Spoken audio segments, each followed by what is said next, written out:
All right, let's dive into putting. For so many of us, it's the most frustrating part of the game, right? It just feels like pure guesswork. But what if you could trade that guesswork for actual science? That's exactly what we're going to break down today. I mean, we've all been there. You stroke a putt, it looks absolutely perfect off the club face, it's tracking right for the heart, and then you just watch it mysteriously dive away at the last second. It feels so random, so unpredictable, almost like you're putting with a blindfold on. And that's the real conflict, isn't it? We're always told to trust our gut feel, but let's be honest, that can be wildly inconsistent from one day to the next.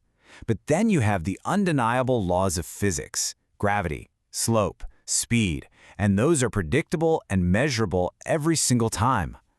So the solution here isn't to just throw feel out the window, but to educate it. And that's the whole idea behind a system called Puttalyze. It's like a bridge, translating all that complex physics of a breaking putt into a clear, logical, and totally learnable system of numbers. Okay, to make all these ideas really stick, we're going to use one single consistent putt for this entire explainer. So just picture this, a 5-meter putt on a green with a 1.5% slope. The ball is sitting 45 degrees to the right of the downhill line, and the greens are rolling at a Stimp 11. Every single concept we talk about is going to tie back to this one specific putt. So where do we even start? Well, it all begins with the single most important element of reading any green, the fall line. Seriously, this is the foundation that everything else is built on. The fall line is just the path of least resistance. If you poured a bucket of water next to the hole, the path it takes flowing straight downhill is the fall line. The best way to think about it is like it's the north on your putting compass. Every putt you face is just positioned somewhere relative to it. And what's so cool is that the fall line gives you a simple, unbreakable set of rules. If your putt is straight up or straight down that line, guess what? It won't break. If your ball is to the right of it, like our reference putt is, it will always break left. And if it's to the left, it's always going to break right. No exceptions, ever. Okay, so knowing the direction of the break is a huge start. But that leads to the next big question. How much is it going to break? To figure that out, we have to turn the feel of a slope into a real number, because that number is what gives us our precise target. And you can actually measure this pretty easily. Just stand directly downhill from the hole, right on the fall line. Take 3 big steps, which is about 100 inches. Then, from that spot, just estimate how many inches higher the hole is. If it looks about 1.5 inches higher, boom, you're on a 1.5% slope. That number is the engine that drives the break. Once you have that slope, you can figure out what's called the aim point.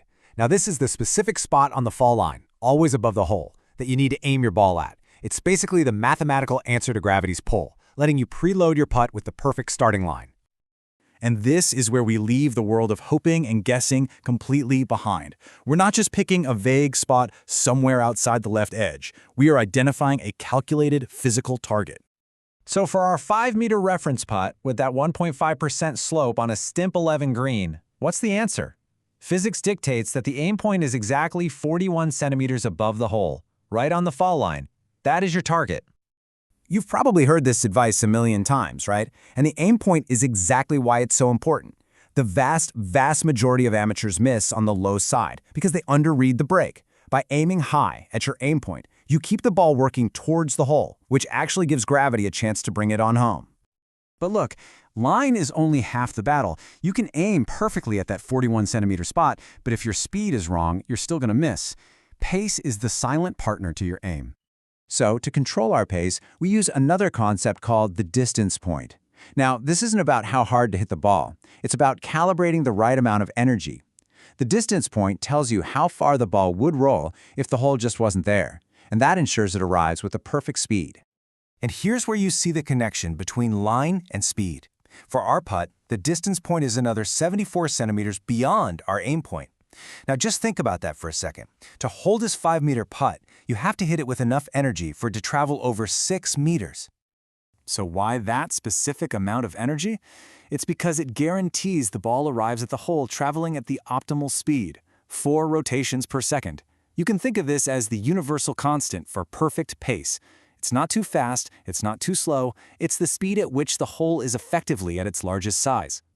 And speed has a dramatic, and I mean dramatic, effect on your margin for error. At that optimal 4 rotations per second, you're using 100% of the hole. But just increase that to 6 rotations per second, and the effective size of the hole gets cut by more than half. At 9, you basically have to hit it dead center. Speed kills, especially in putting. Okay, I know this is a lot of theory and a lot of numbers. So how do you actually take this from a concept and an explainer to a skill you can actually use out on the course? Well, you have to train your eyes to see the physics. The process is really just a simple feedback loop. You go to the practice green, you find a putt, and you estimate the slope. Then you confirm it with a tool like the Puttalyze app. Then you guess the aim point, and then you check the app's calculation. You hit the putt, trying to match the pace for that distance point, and then you reflect, and you do it again. Look, the goal here isn't to be dependent on an app forever. Not at all. The goal is to use it as a training tool to calibrate your senses. Through that repetition, your gut feel gets smarter. You start to actually see the 1.5% slope. You start to recognize what a 41-centimeter aim point looks like. The science becomes your new, reliable instinct. So the next time you're standing over a putt, just ask yourself this. Are you just guessing, relying on an inconsistent art? Or are you applying a system, turning your putting into a repeatable science? The choice, really, is yours.